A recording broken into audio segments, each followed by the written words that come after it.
everyone, I'm Laura Gale Locke with your City 7 News Now update. The Wichita Health and Wellness Coalition just unveiled its newest food assessment, and there's some really interesting results, so we brought in Mim McKenzie to tell us all about it. Mim, thanks for being here. Thanks for having me. We really are excited about this study because we want to educate our Wichitans about the food system that they're shopping in. And so we decided that since we're promoting healthy eating, we want to know if it's accessible. And so in January and February of this year, we did this whole research study about our food system, and first of all, to see if healthy food is accessible through fresh fruits and vegetables, and then also what's the cost around it, because that plays a part in accessibility. And so we came out with the community food assessment, and it looks at all of those different areas and great maps to look at so people can identify where they live and what's surrounding them as well. When you say whether healthy food is accessible, what exactly does that mean? It means a variety of things. And so first of all, do we even have access to it geographically? We want to see if there are grocery stores close to homes that have those fresh fruits and vegetables. So the different grocery stores or the different stores that we looked at, they were all retail stores, so no farmers markets are included in this or any pantries are included in this.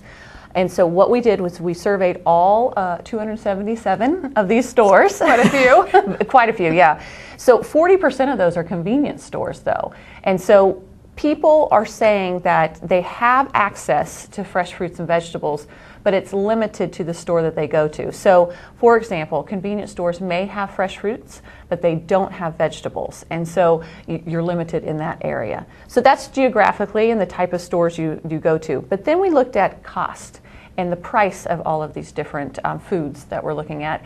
And there is such a wide range of prices for our food that we wanted to make sure that people recognize that. Here in Wichita, we can have a very wide range of what you're going to pay for one same item. And I had a chance to look at the assessment, and I thought it was really fascinating, the difference in prices based on the income levels and various zip codes. Will you tell us more about that? Yes. Page 4 of the report, we have 4 different gallons of milk, and each gallon has the price that you would pay in each zip code, but then it's also compared to the median household income. And unfortunately, the 4 zip codes are from the west side, and the lowest median household income was the highest you paid for a gallon of milk.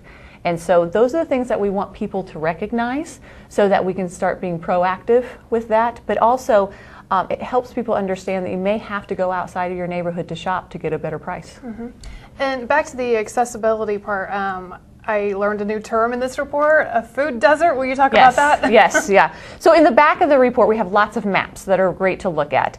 A food desert, by terms, means that you live at a full-service grocery store is outside of a mile from your house. So you're going to have to travel over a mile to get to a full-service grocery store.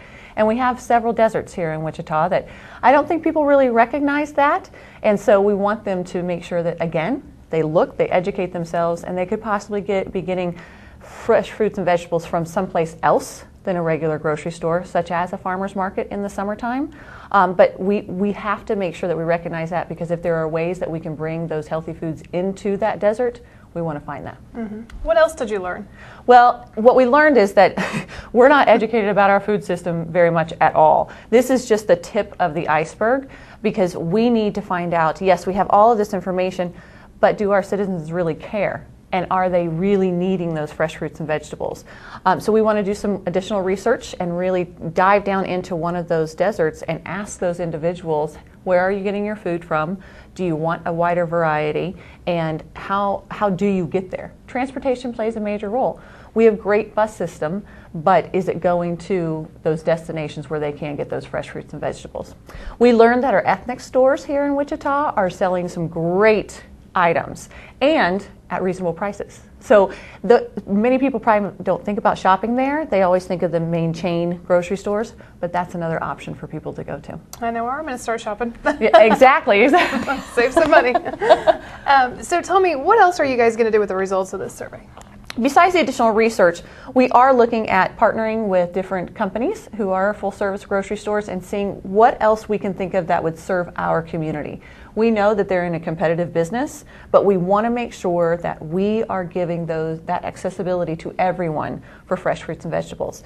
If our businesses aren't able to do that, maybe we need to do another farmer's market. Maybe there's an opportunity for a community garden. So we have to think through those opportunities and find some new ones for our food deserts. Absolutely. And if somebody wants to read this assessment, where can they go? FindYourFitWichita.com, where I hope they're going all the time to make their fit list. But if you go under the news link, it's right under there. Anything else you wanted to add? No, thanks very much for having us. And please look at the study. All right. Thank you, Mim. And thank you for watching this City 7 News Now Update.